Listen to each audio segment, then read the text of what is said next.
Welcome back into the GSMC Sports Podcast.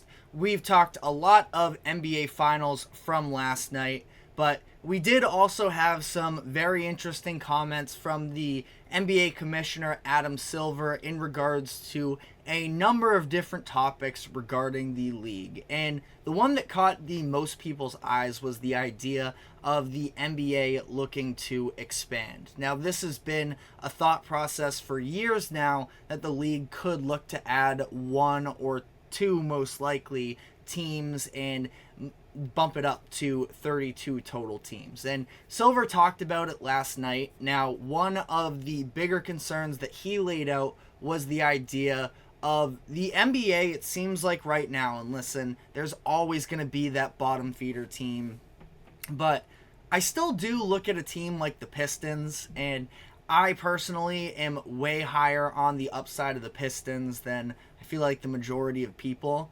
The Pistons are at least a team, I feel like just about every team in the league, not to fire an unfair shot here, pretty much every team except for the Washington Wizards, I believe has a player on the roster that would be worth paying money to go see, because I'm a big fan of player development and seeing some of these young stars, how they react and such, and grow up over time. That I think that every team has this promising young piece. Again, not to sort of diss the Wizards, I like Denny Avdia. If there are any Wizards fans out there that would be upset with that statement, but ultimately, Adam Silver talked about the dilution of talent if they were to add another 35 players in the NBA, and having that, further contribute to a potential issue in a league where tanking has been a really big, as Kelsey says, Hickory Ridge, Arkansas needs a team.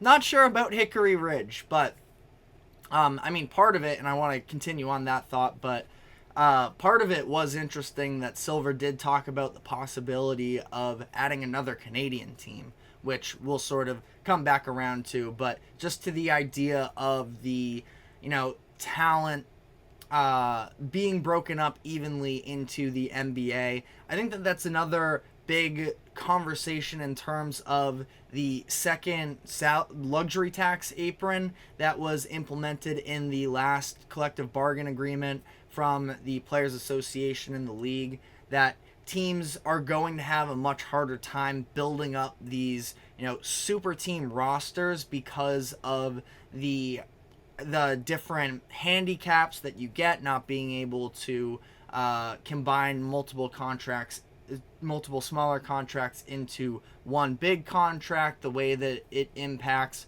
the free agents that you can sign, the veteran minimum deals, the buyout contract guys. There's all these different, numbers of restrictions that are put onto a team that's in the second apron. So that is something that maybe was a little bit far-sighted when they put it in, with the idea that expansion would be coming sometime soon. So it's something to think about. Ultimately, his concerns are fair because, again, as much as I'm a very big NBA fan, in the 2010s, we saw half of the league just about tanking every single season, and that's why we saw a number of, rules come into the NBA in terms of them loosening up and more evenly distributing the lottery odds so that it sort of makes losing out less favorable. We've seen the Pistons in back-to-back years now have the number one odds, at least tied for the number one odds,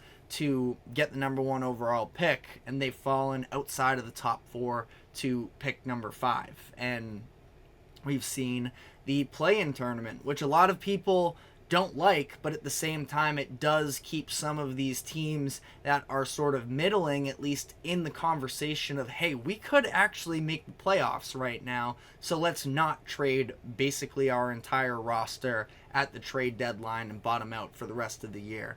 So it's something that the NBA is clearly very conscious of, and that was sort of my takeaway from Silver's comments on that end.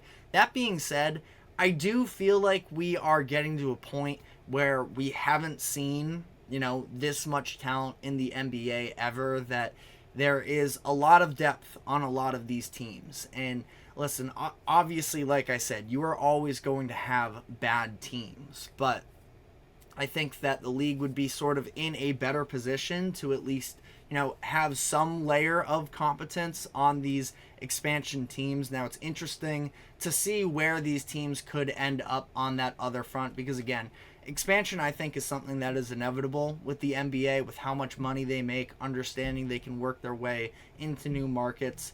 I feel like that is going to happen at some point. Now, Silver talked about, Seattle and Las Vegas being named as possible cities, but Kelsey said Vancouver in the comment section. I mean, Vancouver had a team all those years ago with the Grizzlies, where they were once located in Vancouver. I think that would be a pretty reasonable spot there that could fit in for Canada as well if they wanted to. The NBA has had this intent of trying to expand the game beyond the American borders for years now, where they are very proactive with their NBA academies overseas. I believe there's at least one in Africa and at least one in Australia. Definitely, if I'm mistaken on those, be sure to use the comment section, let me know. But it's definitely a movement that the NBA is trying to put into place, is at least growing the game of basketball all over the world. And we are seeing the fact that we are seeing I'm not sure if I can read that comment out loud, Kelsey, but that is funny. But I think that ultimately here, we're seeing this international revolution of stars in the NBA. You look at Luka and Jokic and Giannis, Embiid, etc., etc. We're entering a phase and an era possibly of NBA stars, many of them coming from overseas. Shai Gilgeous-Alexander from Canada as well. And it is really cool to see. I would love to, have basketball grow internationally, have the Olympics sort of become this, bigger thing. Obviously, it's a whole conversation about, why is it called world champions in the NBA if you're only playing teams in America? All the best players in the world are coming to the NBA, and I don't know, I'm going off on a little bit of a tangent here, but I just think that it's something that, again, and we're seeing, as Kelsey brings up, the NFL playing these games in the UK and in Mexico. I'm not sure exactly. I don't know if it's expansion necessarily to try and go across borders, but obviously, the NFL especially is the most, America central sport that outside of the US there really isn't much interest. And that's why, you see way more foreign stars in the NBA than you do in the NFL. The, international stars in the NFL aren't really a thing. And I think that the NFL just wants to see, again, there are all types of, financial implications if the game can grow to a point where everybody in the world is watching their sport. That's why you see, the contracts with European soccer is unbelievable, how much these clubs and these players make. And I think that's probably a little bit of the motivation for these American sports leagues trying to expand across borders as well. But one other thing I sort of briefly wanted to, two things, I guess. Adam Silver talked about Caitlin Clark in the WNBA. He was specifically asked about the hit that Kennedy Chandler put on her. This was over the weekend, Sunday, one of the two. And it was a dirty play. It wasn't egregious or anything. It was just a hip check, a hard hip check, but it's not like it was anything that put Caitlin Clark, in any type of real injury risk. I would say that Silver said, listen, welcome to the league, moments happen. And that's cool. Dirty hits is where you obviously draw the line, and it should be within the framework of the sport that these types of instances have. So that I just found a little bit interesting that he gave some thoughts, and also the fact we've had a little bit of varying opinions surrounding the 65 game rule in terms of NBA players being eligible for regular season awards.